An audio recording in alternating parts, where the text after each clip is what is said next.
So, I need to get this off my chest because I feel like I'm going crazy. I never thought I'd be the kind of person to post something like this, but I just need to talk to someone. A little backstory. I, 30F, have been married to my husband, Jake, 33M, for 6 years. We've always had what seemed like a perfect relationship. We met when I was in college, and everything just clicked. We've been through a lot together. The ups and downs of life, moving across the country for jobs, buying our first house, and most recently, trying for a baby. We've always had a strong connection. Sure, we've had our arguments like any couple, but we worked through them. I thought we were solid. No major red flags. At least, that's what I thought. For our 6th wedding anniversary, Jake went above and beyond. He planned a surprise getaway to a little cabin in the mountains. I was so excited, especially after the stressful few months we had with work and trying to get pregnant. It felt like the perfect opportunity to reconnect and just enjoy each other's company. The first day was incredible. We went on a hike, laughed like we hadn't in a long time, and just soaked in the tranquility. I thought everything was perfect, like the fairy tale anniversary I had always dreamed of. He even gave me a beautiful necklace that he said he had custom made, which was so thoughtful. But then, the next day, everything changed. I've never been the paranoid type. I trust Jake. He's always been honest with me. But when I went to grab something from our car, I noticed something odd. Jake's phone was sitting on the dashboard, unlocked and face up. It was weird because he's always been super protective of his phone.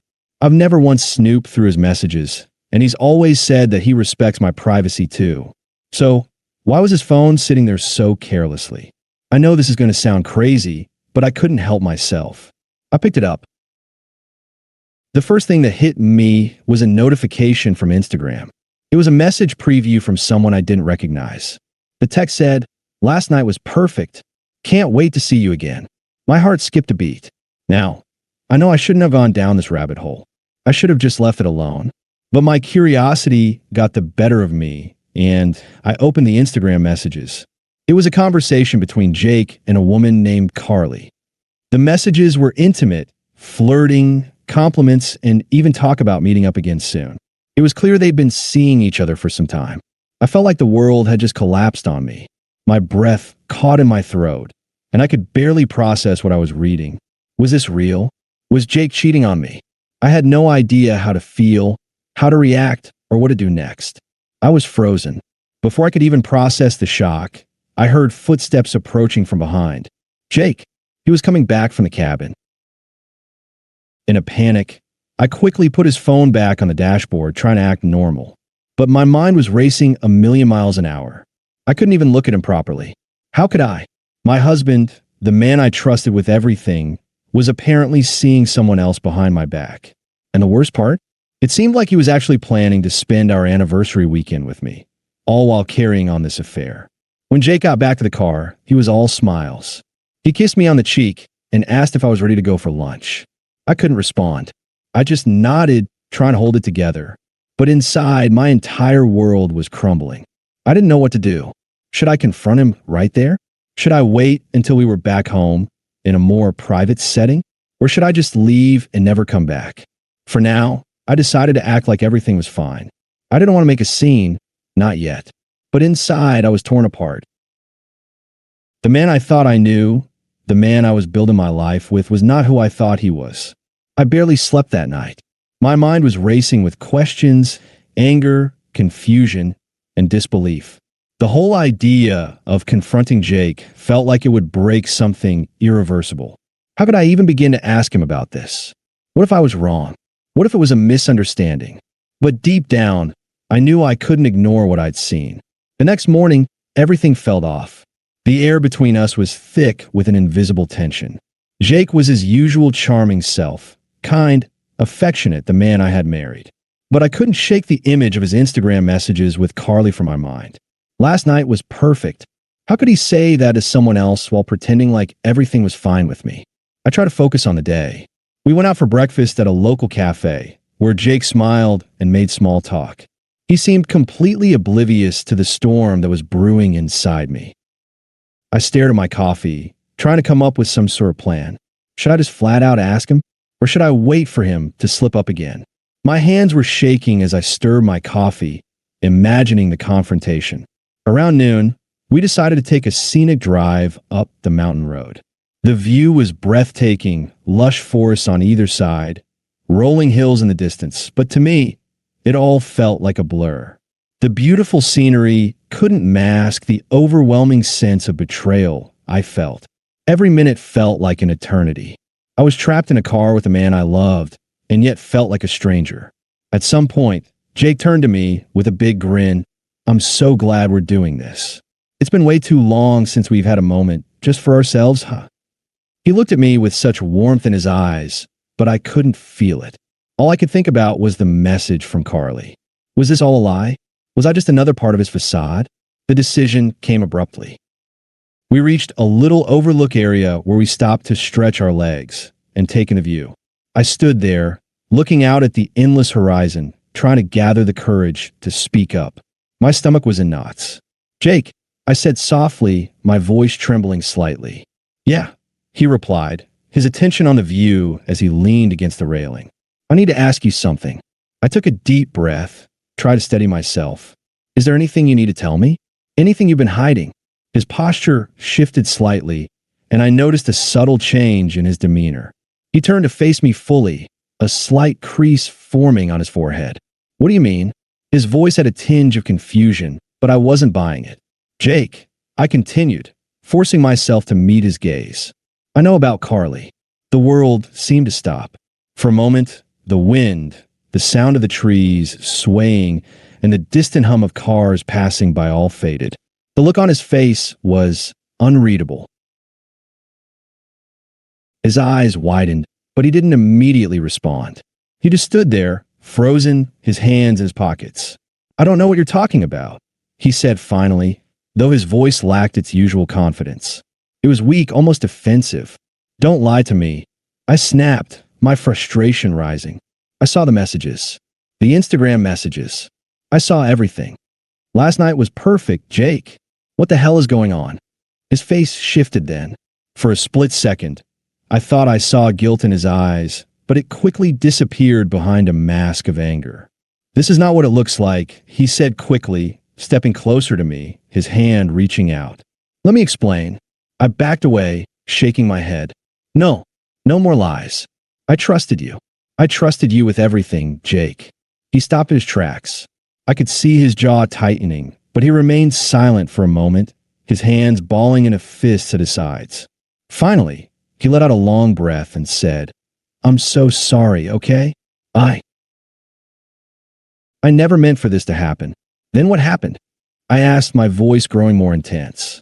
"How long has this been going on? How long have you been lying to me?" Jake looked away for a moment, his gaze drifting to the ground.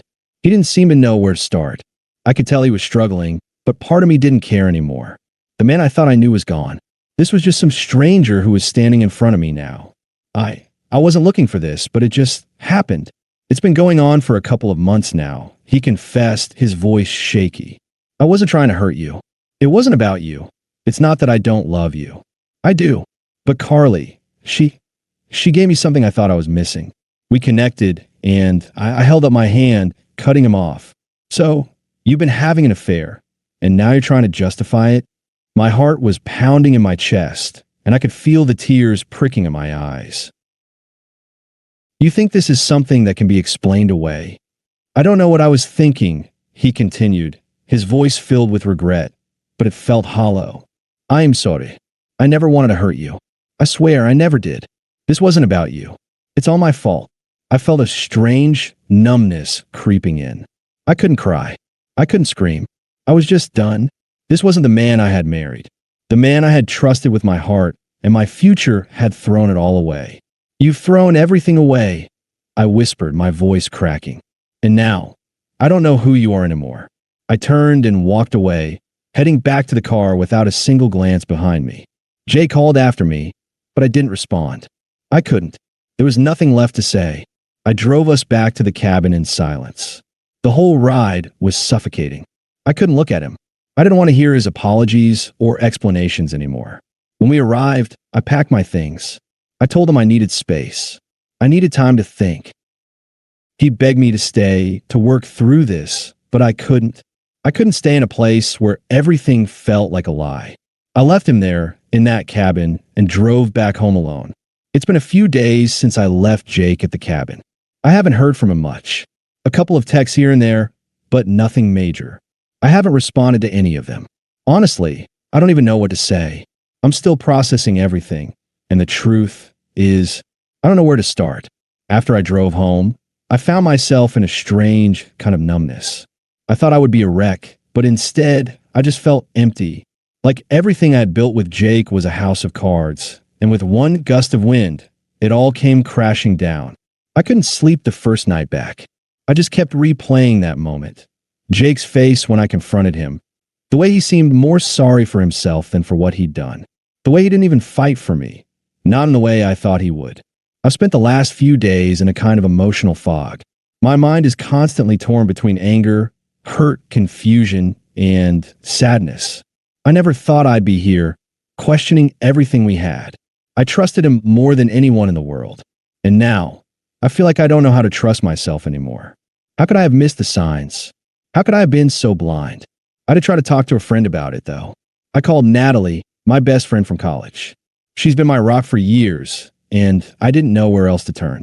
It was a long conversation, full of tears and angry words, and I couldn't even get the words out at first. I didn't even know where to begin. How do you explain something like this to someone who's always seen you as a happy couple? The couple everyone envied. Eventually, I managed to get it all out. Natalie was quiet for a long time after I finished, and I could hear her trying to process what I was telling her. Finally, she spoke, her voice calm and steady. "I'm so sorry, babe. I can't even imagine how hard this is for you. But listen to me. You don't deserve this. No one does." I knew she was right, but it didn't make it easier to accept. I don't know what to do. And that part of me wants to just walk away and never look back. But another part wants to give him a chance. He says he's sorry. He says it wasn't about me, that it was his mistake. But how do I even trust him again? Her voice softened. "I know you're hurting. I know you want to believe him because you've built a life together, but you have to ask yourself, do you believe him? Do you believe his apology? Or do you just want to believe it because it's easier than facing the truth?"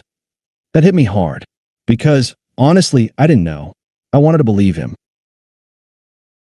I wanted to believe that what we had wasn't all a lie, that it was just a moment of weakness, some temporary lapse in judgment. But deep down, I couldn't shake the feeling that I had been living in a fantasy, believing in something that wasn't real. The next day, Jay called. I ignored the first few calls, but then he left a voicemail, and something in his tone made me press play. "Please, just pick up. I'm sorry. I'm so sorry. I don't know how to fix this, but I want to. I love you. I'm messed up, and I will do whatever it takes to make this right. Please, just let me explain." I listened to the voicemail twice. The pleading in his voice was raw, desperate, and for a second, I thought I might cave. I almost picked up the phone, but then I remember the messages, the lies, the hurt. I remembered that day at the cabin, how he looked at me when I confronted him, not with the guilt I expected, but with a defensive look, as if he was trying to justify his actions rather than own up to them. I couldn't do it. I couldn't just let him explain it away. I didn't call him back. I didn't respond to any more of his texts either. Instead, I spent the day thinking about what I really wanted. It's hard to even know where to begin. A part of me feels like walking away is the only option, like there's no way back from this betrayal. But another part of me is scared of the unknown. What if I walk away and regret it? What if I've just thrown away something that can be fixed? "Babe, can you grab me a beer while you're up?" I called out, not taking my eyes off the football game. No answer. I turned my head toward the kitchen. The fridge door was open, but my wife, Emily, wasn't there. Ing. I pushed off the couch and walked over, expecting to find her distracted with her phone again. Nothing. Then I heard it, faint voices coming from the back door. The sliding glass door was slightly open, the sheer curtain moving with the night breeze. My stomach tightened. I stepped closer, careful not to make any noise. As I got near the door, the voices became clearer. A low chuckle. Hers. But she wasn't alone. "Come on, just 5 minutes," a man whispered. "Are you crazy?" He's inside, Emily whispered back, her tone playful but hushed. I felt my pulse in my ears. I wasn't sure what I was hearing, but it damn sure wasn't something I wanted to. I moved to the edge of the curtain and peered out. There they were. My wife. Some guy. He was leaning close, one hand on the wooden railing of our back porch, the other resting too damn comfortably on her waist. She was smiling, tilting her head the way she did when she was flirting. Flirting. With him. My first instinct was to storm out and demand answers, but something in me held back. Instead, I watched. Listened. Relax, the guy said, running a hand up her arm. He's not going to find out. Emily giggled. Giggled. Like a damn teenager sneaking around. You're such an idiot, she said, but she didn't move away. She leaned in closer. And then his hand slid down to her hip, pulling her in. And she let him. I gritted my teeth so hard my jaw ached. My hands curled into fists, but I still didn't move. Not yet. I had to see it. I had to be sure. His face dipped toward hers. And then she kissed him. Not just a quick peck. Not a mistake. Slow. Like they'd done it before. That was all I needed. The sound of the sliding door slamming open made them jump apart. Emily's eyes went wide when she saw me standing there. The guy took a step back. Shit, she muttered under her breath. Shit, I repeated, stepping outside. That's all you have to say? She opened her mouth, but nothing came out. The guy, some younger-looking dude with a cocky face, cleared his throat. Look, man, I cut him off with a glare. I swear, if you say a single word, I'm putting you through that railing. He shut his mouth real quick. Emily finally found her voice. It's not what it looks like. I let out a bitter laugh. Oh, really? Because it looks like my wife just had another man's hands all over her. She took a step forward, reaching for me. Let's go inside and talk. I shook my head, stepping back. No, we talk right here. Right now. Who the hell is he? Her eyes flicked to him for a second, just a second, but I caught it. And in that moment, I knew. This wasn't some one-time thing. I turned to him. How long? He hesitated. Emily answered for him. A few weeks. I stared at her. The woman I married. The woman I gave everything to. A few weeks. I repeated, like saying it again would make it make sense. She looked down. It was a mistake. I clenched my jaw. A mistake? A mistake is tripping over a curb. A mistake is burning dinner. You don't accidentally kiss someone. You don't accidentally sneak around behind your husband's back. She had nothing to say to that. I turned my gaze back to the guy. He was watching me, like he was waiting to see what I'd do. Get the hell off my porch, I said. He looked at Emily. You good? My blood boiled. The nerve of this guy. I said, I stepped forward. Get off my damn porch before I make you.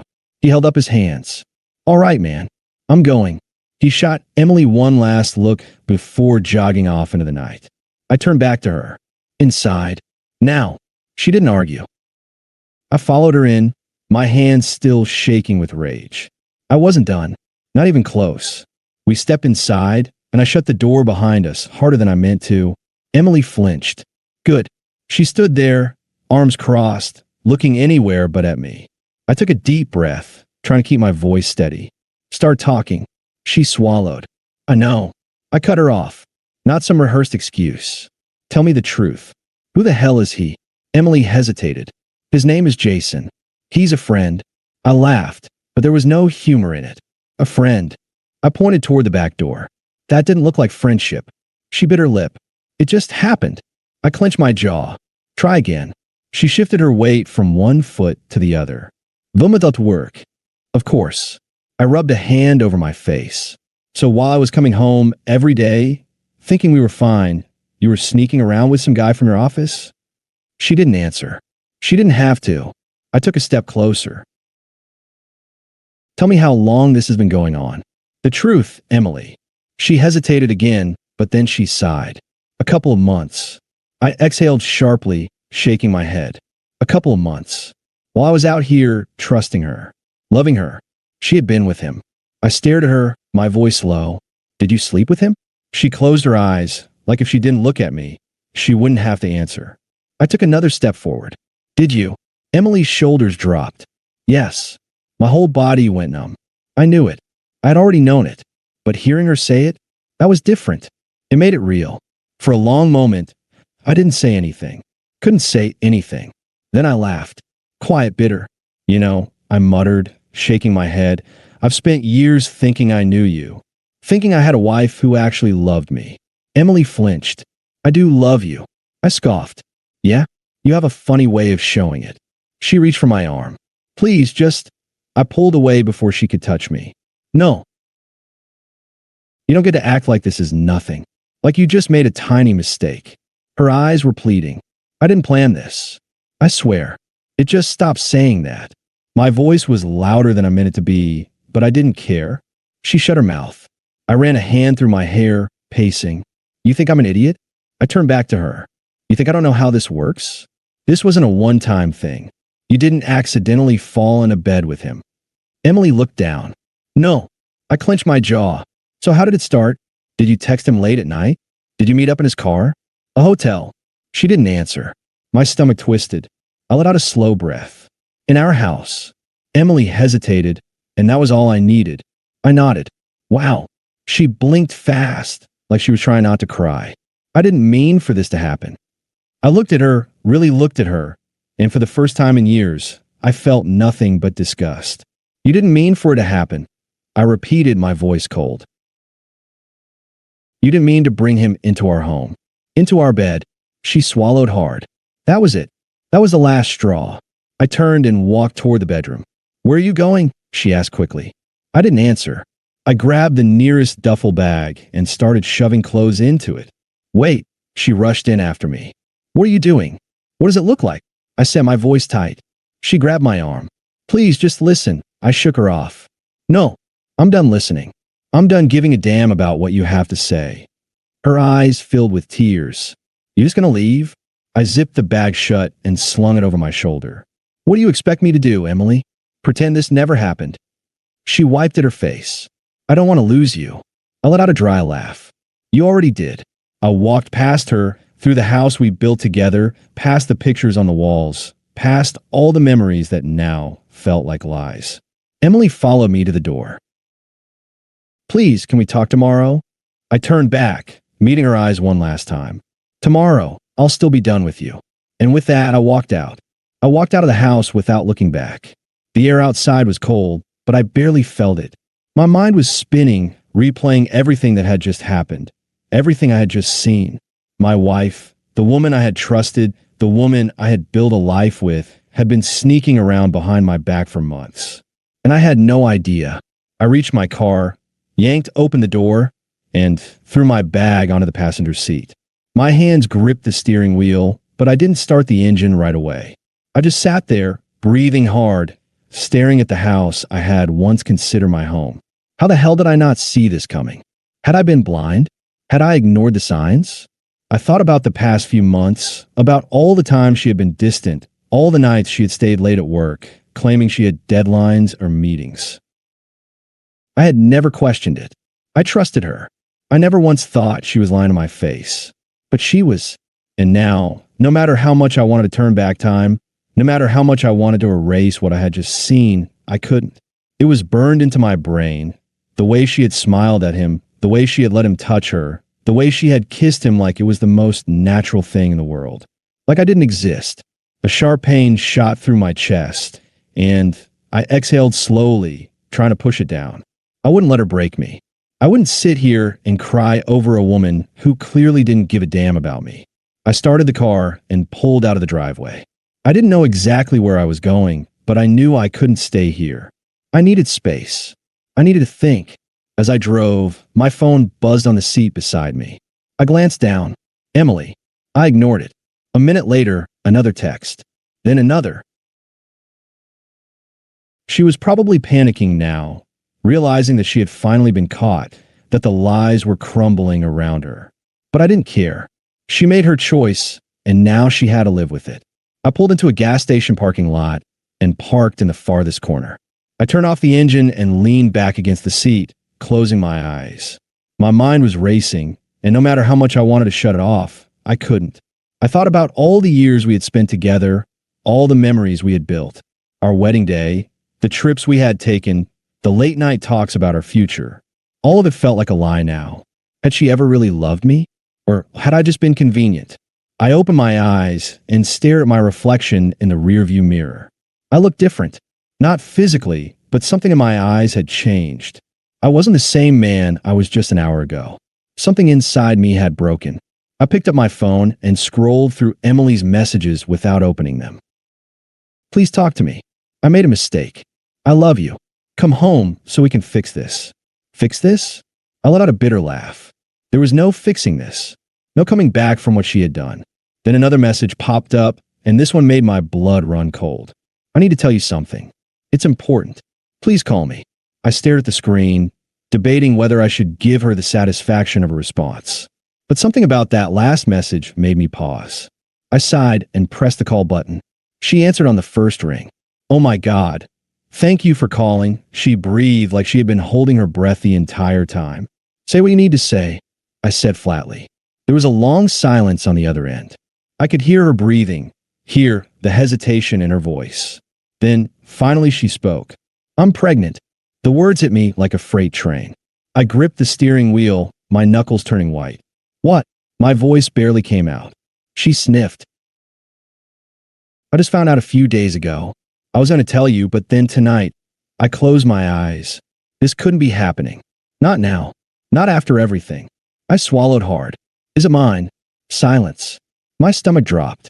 Emily, I said slowly, my voice dangerously calm. A choked sob came through the phone. I don't know. Everything inside me went numb. I hung up the phone. For a long moment, I just sat there, staring at the dashboard, my mind blank. Then, without thinking, I slammed my fist against the steering wheel, the pain shooting up my arm. I had thought this night couldn't get any worse. I was wrong. I'm not really the type of guy to post my personal life online, but man, I got to get this out. Maybe someone out there will read this and it'll help them not make the same mistake I did.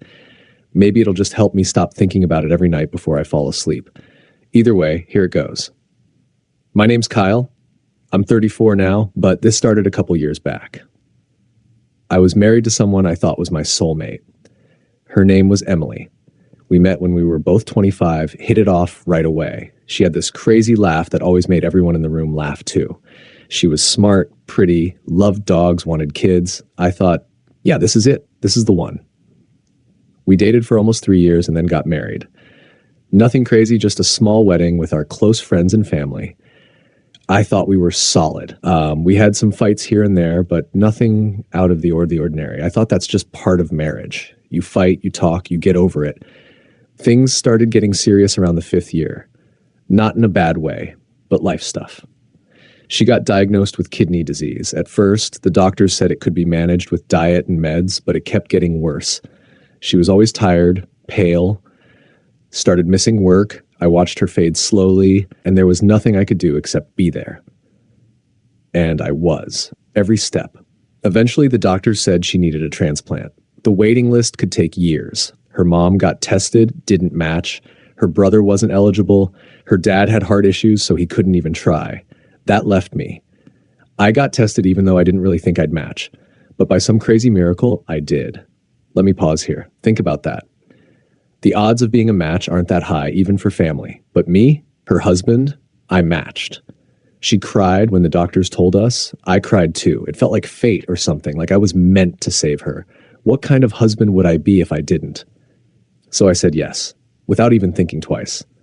People warned me, though. My buddy James sat me down and was like, Kyle, you sure about this? That's a huge thing, man.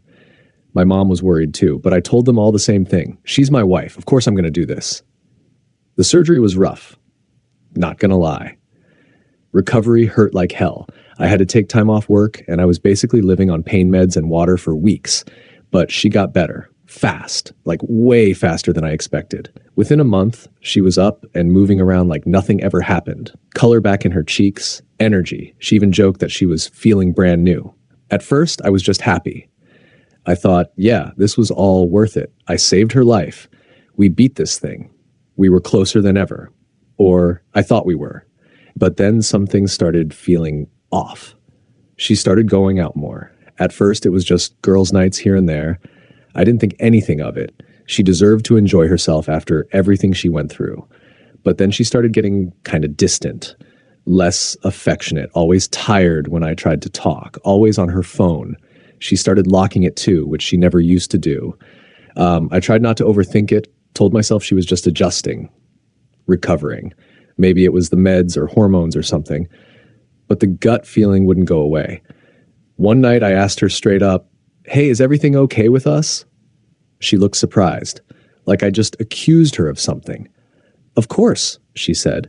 "Why would you even ask that?" "I don't know," I said. "You've just been kind of different lately." She got defensive, said she was just trying to live her life again after being sick for so long. Said I was being controlling. Controlling. Me, the guy who gave her a damn kidney.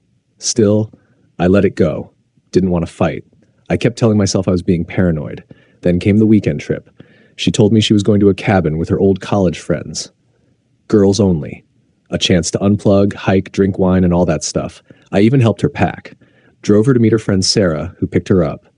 She gave me a quick hug goodbye, said she loved me. That weekend was quiet. Too quiet.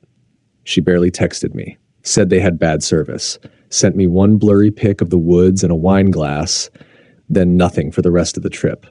Something didn't sit right. So I did what I never thought I'd do. I checked our shared iPad when she got back. Yeah, I know. Not proud of it, but it was linked to her iCloud. I figured if there was nothing going on, I'd feel dumb and move on. What I saw, a message popped up while I was holding it. From someone named Marcus. I opened the conversation. It wasn't innocent. It was full of texts like, "I can't stop thinking about last night. I missed waking up next to you." And the worst one, "He has no idea you're mine now." I froze. My heart was racing. I felt like I was going to throw up. I scrolled up, found a picture of them together, not just smiling, in bed, in that cabin. She was wrapped around him, laughing, her hair in a bun. She looked happy, happier than she had in months with me. I gave her my kidney, man. And she gave herself to Marcus. I didn't even know who he was. No mention of him before. Just this random guy who apparently stole my wife while I was still healing from surgery. I wanted to scream. I wanted to break something. But I didn't. I waited. Waited until she got home from work the next day. She walked in like nothing happened, kissed me on the cheek, asked what I wanted for dinner. I looked her in the eyes and said, "Who's Marcus?" The color drained from her face. And that was the moment everything changed. When I asked her, "Who's Marcus?" it was like I'd hit her with a brick. She froze, didn't say anything, just stood there, still holding her purse like she was deciding whether to lie or run. I didn't blink, didn't move, just stared. Finally, she said, "What are you talking about?" Still playing dumb. That pissed me off even more. "You really gonna do that?" I said. "I saw the messages, the pictures. I know everything." She didn't respond at first. She looked down, then sat on the edge of the couch real slow, like her legs were giving out. Her voice was quiet. It wasn't supposed to happen like that." That was her first line. Not, "I'm sorry." Not, "I messed up." Just, "It wasn't supposed to happen like that." "Then how was it supposed to happen, Em?" I asked. "I gave you my kidney. I let them cut into me and take out part of me so you could live. And you repay me by sleeping with some guy in a cabin while I'm sitting at home like thinking you're with your college friends." She put her head in her hands, started crying. But I wasn't moved. I wasn't falling for the tears this time. "I didn't mean to hurt you," she mumbled through her hands. "You didn't mean to hurt me? Are you serious? You lied to me. You cheated on me. You locked your phone. You gaslit me every time I asked if something was wrong. And now you're going to sit here and say you didn't mean to hurt me?" She finally looked up, eyes red. "It wasn't just sex, Kyle." My stomach twisted again. She kept going. "I met him when I was still in recovery at the gym." "The gym? You were barely walking 2 months after surgery. I started doing light workouts. I didn't want to tell you because you were still healing and I didn't want to make you feel bad." "Right," I said. "So you secretly went to the gym, met a guy, and started screwing him. That makes perfect sense." She flinched. "It wasn't like that at first. We talked a lot. He helped me get motivated again. I felt alive, like someone actually saw me." That part hit hard. "Someone saw you? I literally gave you an organ. I carried you up the stairs when you were too weak to move. I made sure you ate, took your meds, slept, bathed. I saw all of you, Em. I was there. Where was he when you were puking blood? When you couldn't shower for a week straight?" She was crying harder now, saying she was sorry over and over, but I wasn't even listening anymore. I was too far gone. I felt like my body was numb. I walked out, didn't even grab a jacket, just needed to get away before I broke something. Drove around for hours, just thinking. How did this happen? How did I go from being her hero to the guy she cheated on? Was our marriage ever real? Did she love me at all? I didn't sleep that night. Just sat in my car in a 24-hour diner parking lot staring at nothing. Next day, I went home. She was there, sitting on the couch like a ghost. I told her I wanted answers. Real ones. She said she never planned on cheating, that it just happened. They started off talking about her recovery, bonded over shared stories. He was apparently some ex-military dude who had knee surgery or something, and it turned into flirting. Then flirting turned into lunch. Lunch turned into sneaking around. I asked, how long? She looked at the floor. 3 months. 3 months. That meant it started right around the time she started going out with the girls again. Right around the time I thought things were getting better. When I was telling everyone how strong she was, how proud I was of her. That was when she was out with him. I asked her if she loved him. She didn't answer. That silence said everything. The next few weeks were hell. I stayed in the guest room. We barely spoke. I told her I needed space to figure out what I wanted to do. She didn't beg, didn't fight, just walked around like a zombie. Then, 2 weeks later, I came home from work and the house was quiet. She was gone. Half her clothes, her makeup, her stuff from the bathroom, all gone. She left a note on the kitchen counter. Kyle, on the kitchen counter. Kyle, I don't expect you to forgive me. I just want you to know I'm sorry. I never wanted it to end like this. I hope someday you'll find peace in someone who deserves you. Emily. No forwarding address, no text, just gone. I sat down at the table and stared at the note for an hour. And you know what's crazy? Even after all that, a part of me still missed her. That was the worst part. You don't just stop loving someone because they betray you. That's the trap. You remember the good times, the road trips, the late night talks, the way she looked at you when you proposed. But then you remember the hospital, the machines, the IVs, the pain. You remember what you gave her and what she gave to someone else. I never thought I'd be in this situation. It's like something you read about but never really expect to happen to you. But here I am, and I need to get this out. Her name was Mia. We met back in college. I was just a regular guy, not the best looking, not the most outgoing, but I had ambition. Mia, she was everything I wasn't. Smart, beautiful, the kind of person who could light up a room just by walking into it. I knew from the start I was punching above my weight, but I didn't care. I fell for her hard, and I thought I was doing everything right. We got married right after graduation. We had dreams, man. We talked about the future, where we'd live, how many kids we'd have, all that stuff, and for the first couple of years, things were good. Sure, there were fights here and there. What relationship doesn't have them? But it felt like we were a team. She always told me how grateful she was for me for sticking by her, especially when she was deep in debt from student loans. Now, let me tell you, I didn't have a lot of money. I was working as a project coordinator at a construction company, and Mia was in marketing, but not pulling in anything that could touch her student loan payments. Every month, it was like we were just scraping by. I wasn't going to let her drown in that debt, though. I loved her too much. So I busted my ass, working overtime, saving every penny I could, and cutting out unnecessary things. About a year ago, I finally paid off her loans. It wasn't easy. Hell, it wasn't even fun. But when I handed her that final payment, it felt like I had given her freedom. I didn't expect fireworks or anything. She hugged me, told me I was the best husband ever, but that's about it. I thought that was enough. I was happy. She was happy. But after that, things started changing. It wasn't obvious at first. It was just little things. Mia would stay late at work more often, cancel plans with me, and she was always on her phone. At first, I brushed it off. Maybe she was just relieved.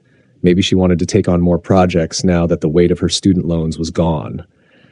I mean, I didn't want to assume anything, but deep down, I couldn't shake the feeling that something was off.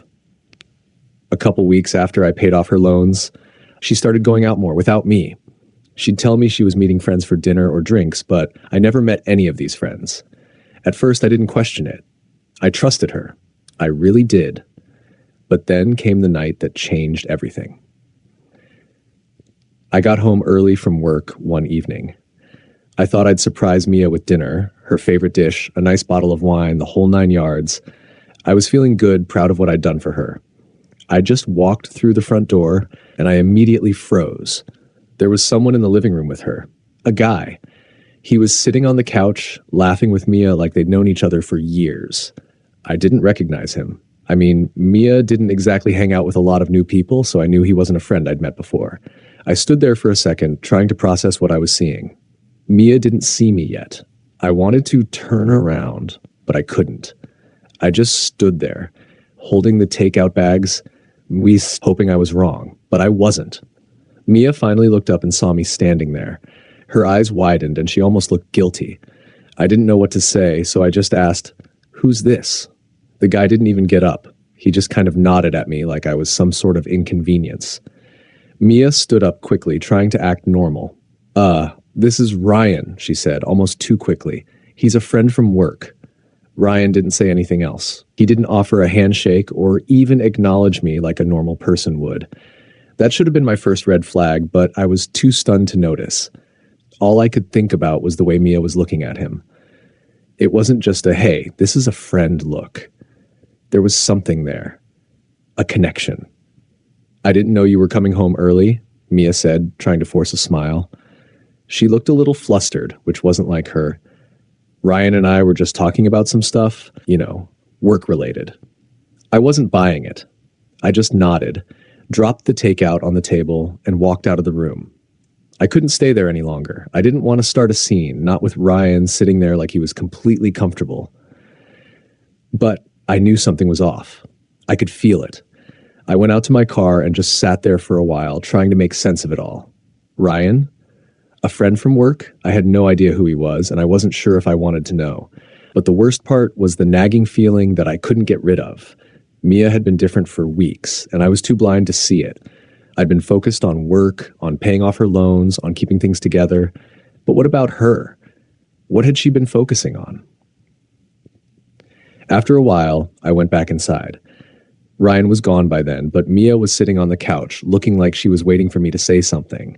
But I didn't know what to say. I didn't have the words. So I just asked the first thing that came to my mind. "Is there something going on between you two?" I could feel my voice shaking, but I didn't care. I needed an answer. Mia froze. For a moment, she didn't say anything. Then she finally looked at me, her face pale. I don't know what you're talking about," she stammered. That was it. I couldn't handle the lies. I didn't stick around to argue. I left the house and went for a drive, trying to clear my head. But the more I thought about it, the more I realized how much I had given for her, how much I had sacrificed to pay off her loans to make sure she was set. And now this? The whole thing felt like a slap in the face. I didn't know what I was going to do. But I knew one thing for sure, something wasn't right, and I wasn't going to let it slide. The next couple of days were rough. I couldn't shake the image of Mia and that guy, Ryan, sitting on our couch laughing and talking like they had known each other forever. Every time I saw her, I felt a knot in my stomach. It was like I was living in a fog. I wanted to confront her, ask her everything, but I didn't know where to start. The worst part was that Mia was acting like everything was fine. She kept going on about how busy work was and how tired she was, but there was always something off about her tone. It wasn't the usual comfort I used to feel when we were together. It was distant, like we were both just going through the motions. That Friday night, I came home from work and found her sitting on the couch again, her phone in hand. She was staring at it, almost like she was waiting for a message. When I walked in, she quickly put the phone down, but I noticed it. She was trying too hard to act normal. "Mia, we need to talk," I said, my voice a little shakier than I wanted it to be.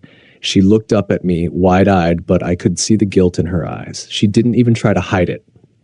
"About what?" she asked, but it was obvious she already knew where this was going. "I know about Ryan," I said, not bothering to sugarcoat it. "You've been lying to me. I saw how you two were acting, and I'm not stupid." "What's going on between you and him?" Her face went white, and she opened her mouth to speak, but nothing came out. For a second, I almost thought she might admit it, but then she just shook her head. It's not like that, okay? She said, her voice trembling a bit. Ryan's just a friend. You're making a big deal out of nothing. I didn't know what to believe anymore. Every word that came out of her mouth felt like a lie, and it stung worse than anything. I could feel the frustration building up inside me, the anger I'd been holding back. I'm not making a big deal out of nothing, Mia, I said, my voice starting to rise. I paid off your loans. I busted my ass to make sure you could be free from that debt. And this is how you repay me? She took a deep breath, looking like she was trying to hold it together. But I could see the cracks. She was starting to crumble under the pressure. I didn't mean for it to happen like this, she said quietly. I've been confused. I could feel my heart sinking. Confused? Was she serious? Confused? I asked, almost laughing, but there was no humor in it. You're cheating on me, Mia. That's not confusion. That's betrayal. She looked away, and for a moment I thought she was going to cry. But then she just sighed, like she was exhausted, like she'd been carrying a burden for so long, and now it was all coming to light. I didn't know how to tell you, she said, her voice barely above a whisper. I've been seeing Ryan for the past few months. It just happened. I don't know what to say. I didn't plan for any of this. I stood there in shock, feeling like the ground had just been ripped out from under me. Mia was cheating on me with some guy she'd met at work, and for months I'd been blind to it. I couldn't even process the words she was saying. I can't believe this, I finally said, my voice shaking. I've given everything for you, Mia. I paid off your student loans. I've worked my ass off for us. And this is how you repay me? She didn't say anything at first. She just sat there, her hands in her lap, staring at the floor like she was ashamed of herself. And honestly, she should have been. I'm sorry, she said softly, but I could hear the lack of sincerity in her voice. I don't expect you to forgive me, but I didn't know how to fix it. Everything changed after you paid off my loans. I thought things would get better, but I just felt lost. And then I met Ryan. I wanted to yell at her, to scream, but instead I just stood there, feeling this deep, aching emptiness in my chest. I had done everything right. I had loved her, supported her, worked so hard for her future, and now she was telling me that it wasn't enough, that it had never been enough. I don't even know who you are anymore, I said, my voice cracking. She looked up at me, her eyes filled with tears, but I didn't care. I couldn't bring myself to feel sorry for her. Not anymore. I think it's time we take a break, I said, my voice steady now, even though I felt like my world was falling apart. I need space. I can't do this right now. Mia didn't argue. She didn't beg. She just nodded, her face pale and drawn. She knew it was over just as much as I did. I grabbed my keys and walked out of the house. I didn't know where I was going or what I was going to do, but I couldn't stay there. Not with her. Not in that place where everything had been shattered. I spent the next few hours driving aimlessly. I didn't know how to fix this. I didn't know how to move forward. I was angry, heartbroken, confused. How had everything gone so wrong? By the time I got home, Mia was gone. She left a note on the kitchen counter saying she needed some time to think, that she didn't want to hurt me anymore. But honestly, at that point, I didn't care about her excuses. I didn't care about anything she had to say. I just wanted out. I wanted to escape from the nightmare that had become my life. I never thought something like this would happen to me. During one of the happiest moments of my life, everything came crashing down. My name's Chris. I'm 28. Been with my wife Natalie for 6 years, married for 2. We weren't perfect, but I always thought we were solid. We worked hard, saved up, finally bought a small house together, and when she told me she was pregnant earlier this year, I honestly felt like I was on top of the world. I'd always wanted to be a dad. We weren't even trying that hard. It just kind of happened, and we both agreed we'd roll with it. I was scared but excited. She seemed happy, too, at least at first. Things started getting weird around the 3rd month. She'd go out more, said she needed space, needed to get air. I didn't think much of it at first. Pregnancy stress, maybe? She started wearing makeup more often again, even on days she said she wasn't leaving the house. When I asked about it, she just rolled her eyes and said something like, I just want to feel cute, okay? Fair enough. But there was something off. One time, I walked into the room while she was on her phone, and she quickly locked the screen. I asked, "Everything good?" And she said, "Yeah, just looking at baby stuff." But her face looked tense and she was acting kind of cold. I'm not the jealous type. I never had trust issues with Natalie. She always told me I was too chill, actually. So even when the little stuff started piling up, her hiding her phone, leaving the room for calls, staying out longer than usual, I kept telling myself not to overthink it. She's pregnant. She's probably overwhelmed. Just be supportive. We planned this gender reveal for the end of summer. Nothing crazy, just a backyard get-together with close family and friends. I set up the grill, had pink and blue decorations everywhere, even made a playlist. We asked our friend Jess to handle the results so we wouldn't know the baby's gender until the moment of the reveal. It was supposed to be a special day, one of those core memories. People started arriving around 3 p.m.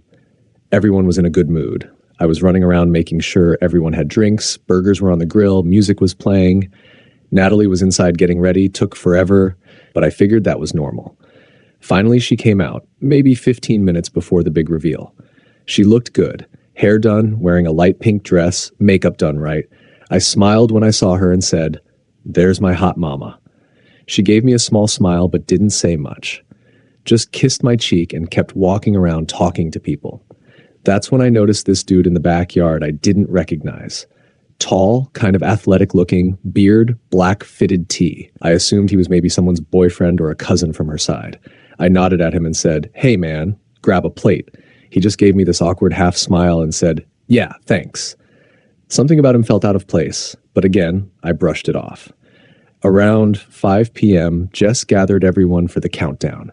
We had those little cannons that shoot colored smoke.